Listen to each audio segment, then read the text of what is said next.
Hello, everyone, and welcome to the Maine Take. My name is Dana Connors. I'm the president of the Maine State Chamber of Commerce. And I was going to say each week, but every other week, every month, while the legislature is not in session, and when they are, we'll be bringing this program to you each and every week.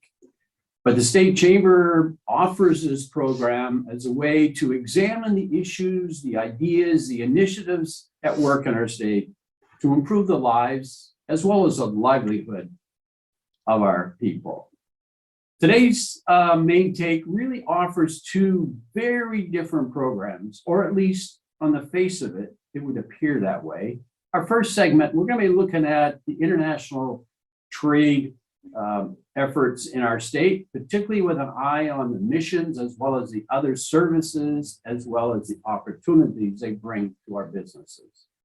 We're going to follow that by welcoming back to our show Maine's outdoor brands. It was last December in which we interviewed Jenny Kordick about their efforts in outdoor recreation. And here again, we're going to be talking about their presence and their importance to our state's economy. But today on this program, in a very short period of time since we actually visited with Jenny last December, we're going to be taking a look at a new program that they offer, which will strengthen their efforts as well as the people employed in that industry. Yes, they are quite different on the face of it, but they both share a uniting position, which is their contributions to our state's underlying economic success. And both programs are driven by people with a strong passion and purpose in what they do. So we begin today with the president of Maine's International Trade Association. That is Wade Merritt. Wade is the president and CEO, as well as the director of trade and investment for the Department of Economic and Community Development right here in the state. Even though he's been president since 2017, he has been with the organization for 22 years. I remember him as a staff person. I became really very close in terms of our work efforts, as well as on a personal relationship when he was a regional director, working closely with Canada, co-enterprise with Quebec. And Wade, I think it was called Partners or Partnership with the Atlantic provinces. In any event, it was a wonderful experience. And then he went on to for 11 years as vice president. So Wade, it's a pleasure to have you with us. It's been a long time other than a phone conversation, but I know you've been hard at work. That has been a consistency throughout your 22, 23 years, however long it's been. But again, welcome to the show. It's great to have you on. Thank you, my friend. It's so good to see you. It's actually been almost 26. Dana. Oh, no way. I got to update my bio, but yeah, almost 26. If you could have predicted back in the late 90s that I'd still be here, I think I'd have told you were a little crazy. But no, hey. I think I would have predicted because your commitment and your professionalism was pretty strong and evident then, and it's only strengthened. I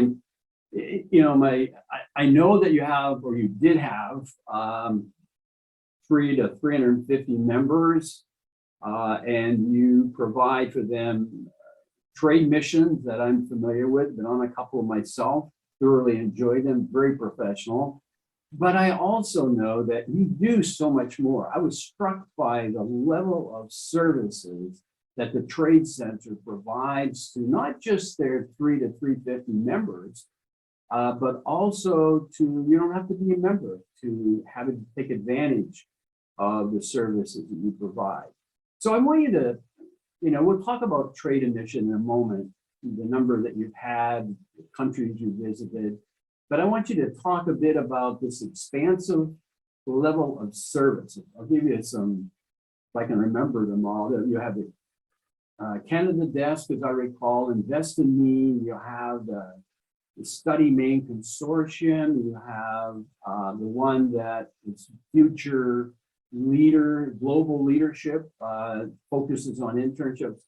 Extremely impressive, but not as well known unless you're probably associated directly with the center. But again, it's a very strong statement. Can you share some of this level of service so that people come to understand the vast amount that you do provide? Absolutely. Thank you. And thanks for having me on. It is, it's kind of turned into my life's work, I suppose. And it's exciting to see. I mean, when MITC was created back in the mid 90s, we were a Angus King, Governor King era innovation for economic development. We were kind of set forth with this pretty simple sounding mission of being the VP of International for every small business in the state. And you know, I think the only one that was here still at that, you know, that has continued since those days. But I remember all of that. And really at those days, we were talking about trying to help companies export, which was really bringing horses to water in the form of the trade missions that you're talking about, but also teaching them how to drink and working with some of the businesses to actually teach them what to do when they found themselves in front of a foreign buyer. It's not easy. I mean, doing business is hard enough, but then trying to do business across borders with people, there may be a language barrier, there may be a cultural barrier. It's absolutely attainable, but it does take some know-how and some getting to know how to do it. We're still in that business, very much so. We have a team of 11 when we're fully built out. We have 10 currently. We've just hired number 11. They'll be back with us, it'll be fully loaded again at the end of June. So we're still very much in that business, but you've named some of the other things because international business has gotten more complicated and it's gotten a lot closer to the ground over the past 26 years than it was then. Then this was sort of the secret sauce of learning how to export and selling things. But in the meantime, we've added things like Invest in Maine, which is working to promote the state as a place for international companies to come and invest. Study Maine, which is one that I'm particularly passionate about because I helped found it about 12 years ago, works with high schools, colleges, universities to, again, market the state as a place for international students to come and study.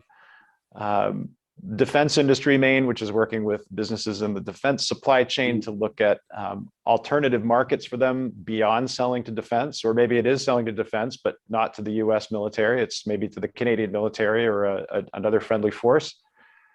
And then, of course, the Maine North Atlantic Development Office that I don't know if we talked about, but the Maine North Atlantic Development Office, which was created in 2013, really to capitalize on the investments that were made here by Eimskip, which is Iceland's national shipping line that has called Portland home in North America since 2013, and has really kind of taken us in some really interesting directions in terms of finding out, you know, other things to do with the trees that we have here, finding other ways that we might be able to find value in our oceans based on some of the things that have been happening in Scandinavia. It's a really exciting and very expansive, wide-ranging mission. It allows for a whole lot of creativity for sure, and it has impacts on pretty much, I think, every business in the state in one way or another. Oh, it certainly does. Chat a bit about the internship. I'm struck with that as to how prevalent that has become in our state in terms of introducing our younger principally, but it's not restricted to the youngest, to the various opportunities, whether it's in your line of business or other types of businesses. I find it's an incredibly positive program. Yeah, we've had a really great internship program since the late 90s that obviously has evolved with everything else as well. We felt like we were fairly early in all of that. The interns that we have here, we really are trying to give a good experience to, of really, by the time they're leaving here, they should be trained up effectively to become a junior trade specialist, right? To become one of the new members of our staff. And in fact, the two people that I mentioned that we've just brought on, number 10, number 11, to kind of to fill in the roles that we've been holding open through the pandemic here, are former interns, and they are well trained. Obviously, we're the ones that did it, right? So that they are ready to hit the ground running. We really kind of take this talent development part of the mission seriously, we've had a change here in staffing as far as who is in charge of running that program.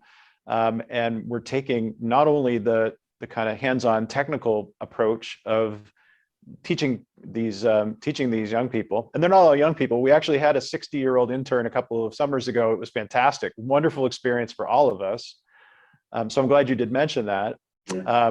But having these people in here to learn about international trade, but we've also started to add in a mentoring and leadership development component to it as well. So it's not just about the knowledge; it's also about how do you operate in this type of environment, and how can you be a leader in your organization, whether it's with us or with one of the companies in Maine, which obviously is what we're aspiring to here, is to be having these people trained well and then off to an employer in Maine.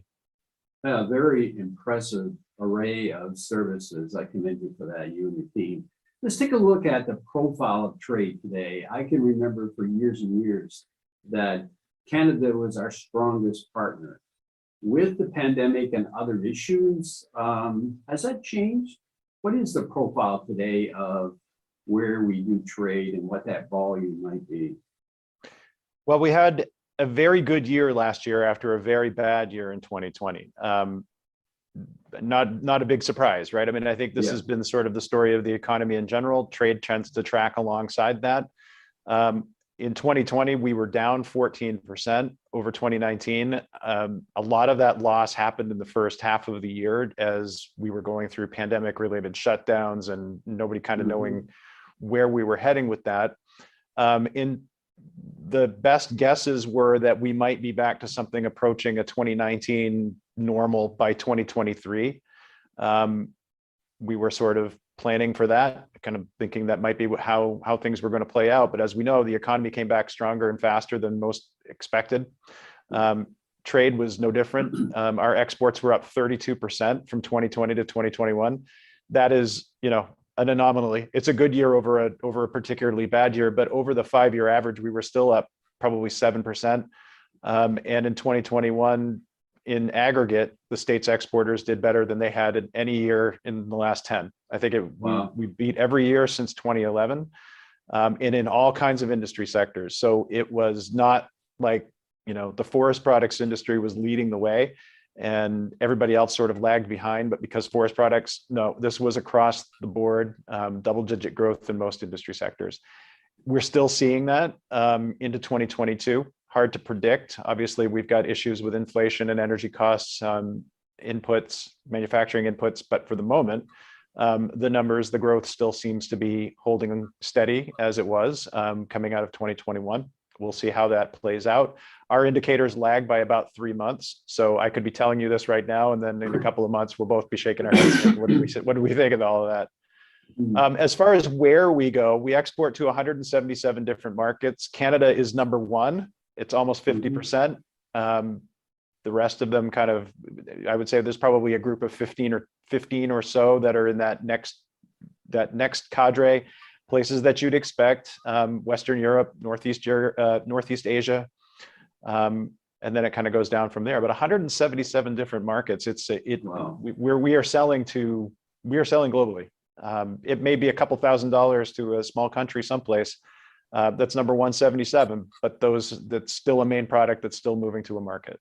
Yeah, very good. I mean, it's a tremendous value to businesses. Let me ask this, in terms of your trade missions, obviously the pandemic really shut that down for a while, but I think I read you tell me, the number of countries that you've been to or markets, let me put it that way, as well as the continents. I think I read you've been 4 different continents, and I lost track of the number of actual trade missions themselves to countries or to markets. Yeah, it's 20. I got to country number 20. I think it was Norway. It was a couple of years ago when I got to check that one off the list on 4 different continents. It's exciting because you definitely see the opportunities for Maine in all kinds of different places. And you're right, I started out being Mr. Canada. It's still a passion and still feels like home to me. But there are wonderful opportunities for businesses elsewhere. I mentioned the work that my good friend Dana Eidsness, who works here as our director of our North Atlantic Development Office, has been spending a lot of time in Iceland, in Greenland, Norway, Sweden, Finland, looking for opportunities there. We had sort of looked at that a few years before, but it was difficult to be able to get products into the market, even though the markets lined up nicely. With AIMSKIP coming, it meant that we were able to actually ship products and get them there in a cost-effective way. Western Europe is always a good market.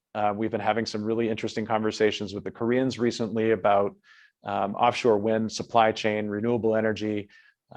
It's kind of finding what Maine's niche, finding out what where Maine fits into each individual market, and it's not always the same. Sometimes it's one thing for this place and another thing for this place. The good thing is that Maine, generally, we're able to find a home, find a market niche in all of these places.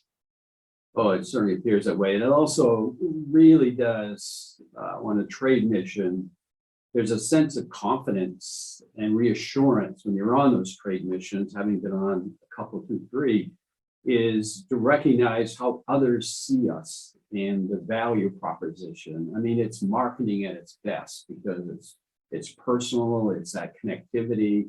Yeah, it's a wonderful service. And I wish I'd have been on your last one to Norway, because we had an exchange student and kind of lost track of her, although I know she's there. She was a sweetheart. I will tell you, nothing makes you feel like you've earned your winter wings. And, you know, I grew up in Maine too. Nothing makes you feel like you've earned your winter wings until you've spent a few days outside in northern Norway, 250 miles north of the Arctic Circle in January. That's hardcore. And it was great though. I will say, it was beautiful country. Beautiful, very beautiful country. I don't want to leave you without a couple of interesting things I read. One is the emergence of seaweed in terms of an evolving part of an economy. And the other is this September, you are hosting a conference with some of your other state brothers and sisters. I'm going to mess this up, but it's seed culture. Close to that. You got it. You got it. Close. Yeah. Fascinating. Tell me about that one. Yeah. I mean, I mentioned a couple of times the work that we're doing with the North Atlantic, and they have a number of these places in Europe have really been looking at the opportunity for using seaweed in a variety of different ways, from animal feed to feedstock for bioplastics and all kinds of different ideas and technologies.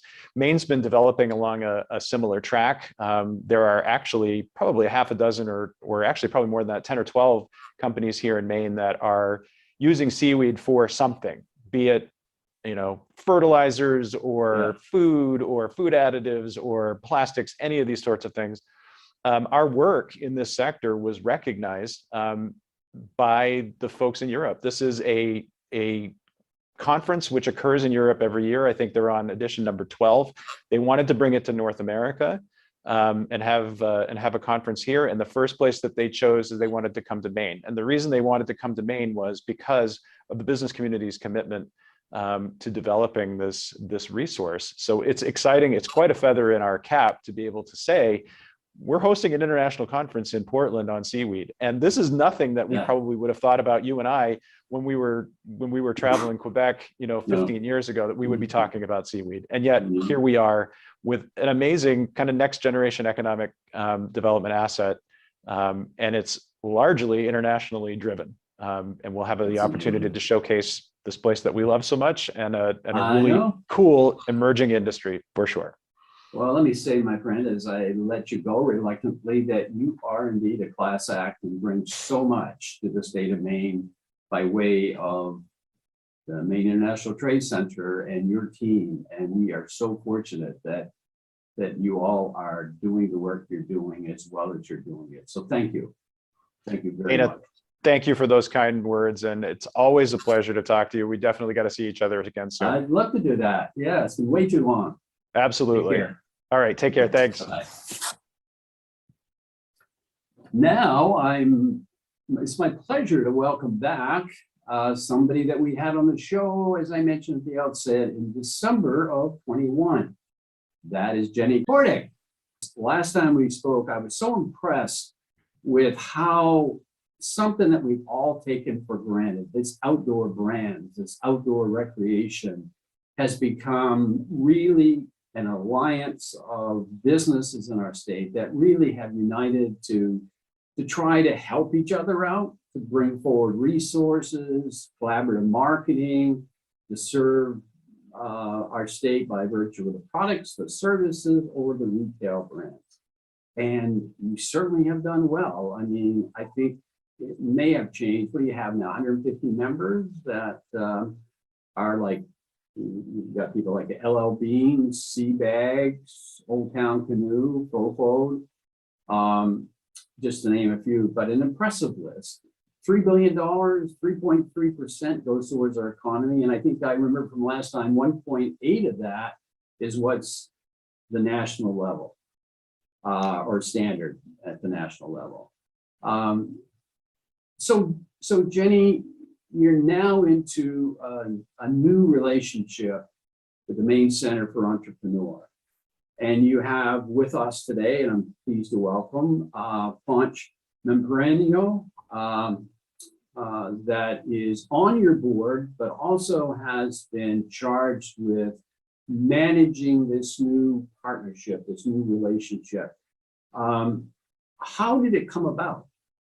How did it get established in such a short time, I should say? Yeah. Thanks, Dana. And I can start, and Ponch can certainly Yes. pile on. But I think in December we talked just about how during the pandemic we've seen such a boom of outdoor recreation. Right, everybody's been getting outside, and that means that more people have been buying outdoor gear and equipment and taking taking trips outside, trying new outdoor recreation activities.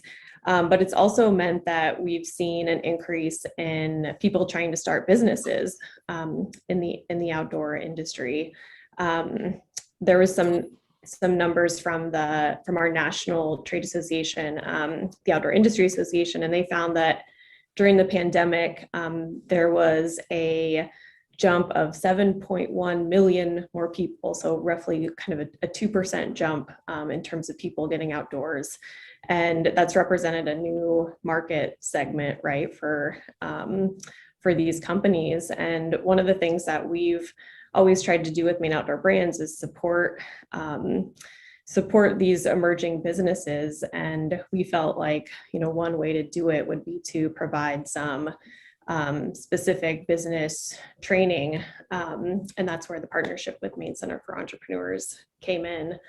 I think that a lot of people that start businesses in the outdoor industry, they do it because they have spent a lot of time outside and have a passion for the outdoors and have come up with some, really new innovative idea, new service or product. And that's kind of what's driven them. And then, the next step is, all right, like figuring out how do you bring a product to market, or how do you, officially like establish this as a business and grow. And that's one of the things we try to do with this program with Maine Center for Entrepreneurs. Well, that's great.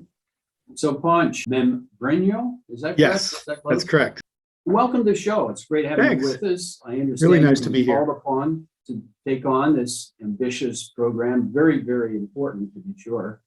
Tell us what brought you to this program. I know that you're on the board for Maine Outdoor Brands. Yeah.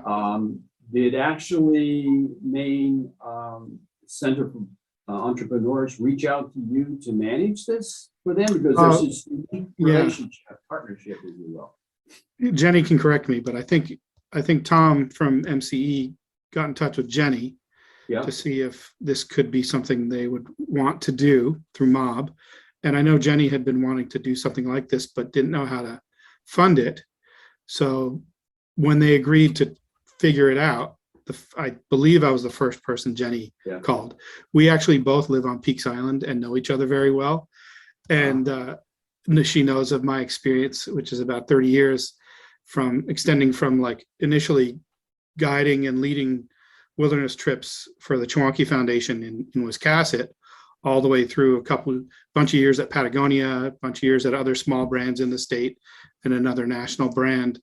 And during the beginning of the pandemic, Jenny and I had been taking a lot of walks around the island, trying to figure out what everything meant, what this new phase of business would mean for the campgrounds, the small businesses, the manufacturers. And we would once a week just walk the island and kind of talk about what was happening.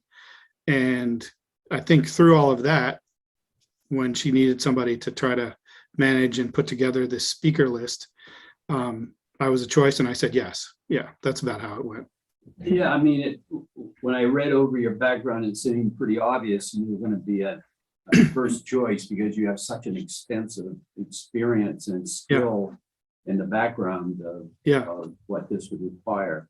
So I also noticed in reading about the effort that you had created a workforce advisory board, I think is how it was referenced, of which you are co-chair. Is that to sort of guide this effort as you seek training? And the workforce advisory board is, and Jenny can also speak directly to this, is one of the efforts that Maine Outdoor Brands is making, not necessarily as part of the entrepreneurship series, but to support. Yeah, actually, there are a lot of efforts in our state to try to keep people here and to incentivize through whatever it takes, mostly through really great storytelling about living a life in Maine, and either coming here to work, or to found your company, or to be a great employee of another company. So we put together a board that has, committee members from different parts of the industry. Some are directors at camps, some are guides, some are manufacturers, some are people who work to bring people to the state for guiding experiences. And everyone has the same problem. Not enough people have committed to life in our state year round to support this economy that is growing anyway, but especially has a spike all summer long. And now our summer season is longer than it used to be. And college is maybe taking away some of those employees earlier than it used to. And so it's a problem that I think a lot of people are thinking about. And so we're trying to get together minds associated with outdoor to create at least one more talking point about why people should come to the state, and try to talk about careers in the outdoors in the state of Maine as one of the reasons you might want to come here. Yep, well said. And I think that the pandemic certainly put the opportunities in front of people in terms of how you can actually suffer, for lack of a better word, through a pandemic in a way that allows you to carry on that quality of life that we've been so accustomed to in the state, that is so special to us and others, obviously. What about the Compass program itself? Is that really a reflection of what you just described in terms of introducing our people, young people to the state, to this? It's actually interesting. It wasn't one of our topics that we discussed over the 10-week period. It came up occasionally about how you manage a workforce within your company and how you should treat everybody well. And that's kind of an outgrowth of how the outdoor industry works. The outdoor industry is filled with companies that people want to work for because they are good companies to work for. There's a lot of great stories in the outdoor industry. So we talked about it in that sense, but we didn't necessarily talk about or have any specific sessions based on workforce development for the state of Maine. It was more, how do you create a situation within your company that attracts people and keeps people?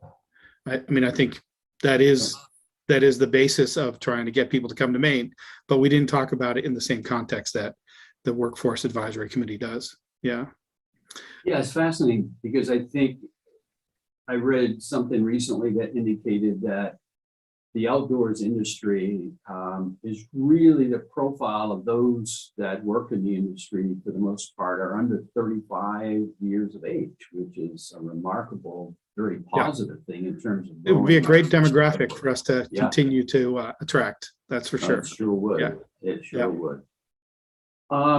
Jenny, I want to go back to you. Jenny Kordick, you came to us in 2019, just 2 years after outdoor brands had been established. And already you have put on the state's map with the help of your board and others that this incredible resource that we had before but didn't recognize in its completeness, perhaps, which is not uncharacteristic of us Mainers. But since 2019, you not only have grown the organization significantly, you now have taken it by virtue of this program to a place that not only helps train, it helps attract, it helps prepare young people for something that Maine is very, very fortunate to have. My question is, you're obviously ambitious, you've got that passion of pursuit. What's next? Well, it's interesting that that Wade was on the show previously, and I'll tie it back to what he spoke about. And you said, you know, these topics seem disparate, but we actually have done some work with Wade and the Maine International Trade Center on how are we helping Maine-based companies sell their products internationally and across the US, right? And I think that's an area that we would like to continue to grow into. And actually just next week, we are going out to Colorado to one of the largest trade shows in the outdoor industry. It's called Outdoor Retailer. It's in Denver, June 9th through 11th. And we have 7 brands coming out with us. And you know, as you mentioned, like we love doing collaborative marketing. So how can we work together to lift everybody up? And one of the approaches we're taking at this trade show is to have a booth that's Maine Outdoor Brands. We buy a big booth and then have brands exhibit within it. And so it helps smaller brands, some of them, you know, like the companies that went through the Compass program, right, that are working to establish and grow. It helps smaller brands get their foot in the door and make some relationships, meet buyers, get exposure in a way that they wouldn't be able to on their own. And so we're really looking forward to that trade show, and I think looking at future opportunities to get Maine outdoor brands kind of more visible nationally and even internationally. Well, running up against the clock, I regret to say, but with my apologies for mispronouncing both of your last names, I want to thank you. No worries. Again, Jenny. You've become a regular for the show, and it's pretty obvious why that is so. But you both are a great team doing what I think is incredible work on behalf of the state, because tourism is an important part of our industry, of our economy. And every time a person comes to Maine, you know that they're going to participate in some form or other with a recreational opportunity. The fact that you are bringing the industry together to help not just illustrate what we have, but to grow, improve, and to do the things that keeps it out front is nothing but miraculous and special, and we can't thank you enough for doing it. Our appreciation, by all means. Thank you both. Thank you, Dana. Thanks For having us on. Oh, our pleasure. Well, that's the program for this week. And as I think about the takeaway, the message, if you will, that we have just heard from our 2 segments, I'll end up where I started, and that is, and Jenny just acknowledged it again, is that we had on Maine Take Day today 2 very different programs, very different in both their focus, but also in their service, in their pursuit, if you will. Yet they were so alike in their underlying purpose of serving our economy by way of their products, their services, but also driven by making us all aware of what we have so special in Maine, our attributes. And certainly, as you witnessed, it is being driven by 3 people that we interviewed today that have that passion, that purpose, and that's a wonderful gift. I sometimes wonder, Does passion drive our professional pursuit, or does pursuit drive our passion? It's probably a difference with no distinction, but clearly today's program, today's Maine Take, brought forward both that professional pursuit and that passion we've seen in Maine Outdoor Brands since 2017, and I'm more familiar with what's happened since 2019. They really have brought forward great insight into the opportunities that our outdoor recreation brings to our state. They attract people that we want to have here to grow our workforce. Those under 35 tends to be the order of the day when you think of the age that normally is the profile of that industry. And I'll bet part of that lore is the recreational opportunities, because the millennials, those under 35, really place a high value, a high premium on quality of life, quality of place. And boy, they're doing something right, because $3 billion, representing 3.3% of our economy, which is really more than the national contribution, 1.8, tells us as they grow, such as you heard here today with the Compass program, a Maine Center for Entrepreneurs has worked with them. It's headed in the right direction, doing great work. And certainly we were witness to an outstanding acknowledgement, in my opinion, and in my case, appreciation for what Maine International Trade Center, Wade Merritt's very articulate presentation brought to our attention today. It does so much for opening that door to opportunity for our businesses, but it also brings to the attention of the rest of the world what Maine has to offer for products.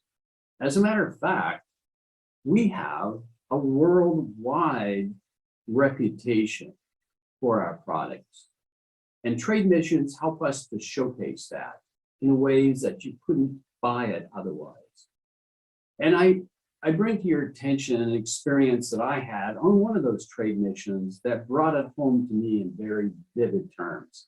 It was under Governor King's administration, and a trade mission was arranged with a sister state relationship that we had with in a prefecture, which is comparable to the state designation, in Amori, Japan, which is about an hour north of Tokyo by plane.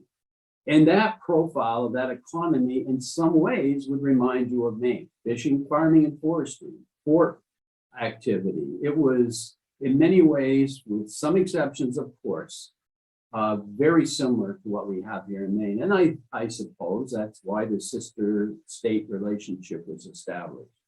But the thing that I was struck by, that no matter who you met with, they would always say one thing when they addressed Maine, and that was quality of our products. They knew about what we manufactured. They knew about what they had become aware of in their country as it related to our products. And you know, that's something we should never take for granted or assume that we're not in the driver's seat when it comes to that type of reputation. It is so important. And it brings me back to when people ask me in the most simple way possible, what would you say your brand for Maine is? And I always use the same word. It's quality. Quality of our people, quality of our products, and quality of our place. And today's program helped to show all of us why I feel that way. That is the takeaway for that this week, and that is Maine Take for this week. We'll see you back here in 2 weeks' time, and I look forward to it. In the meantime, as we always say, when we leave you, take care of yourself. Also take care of one another.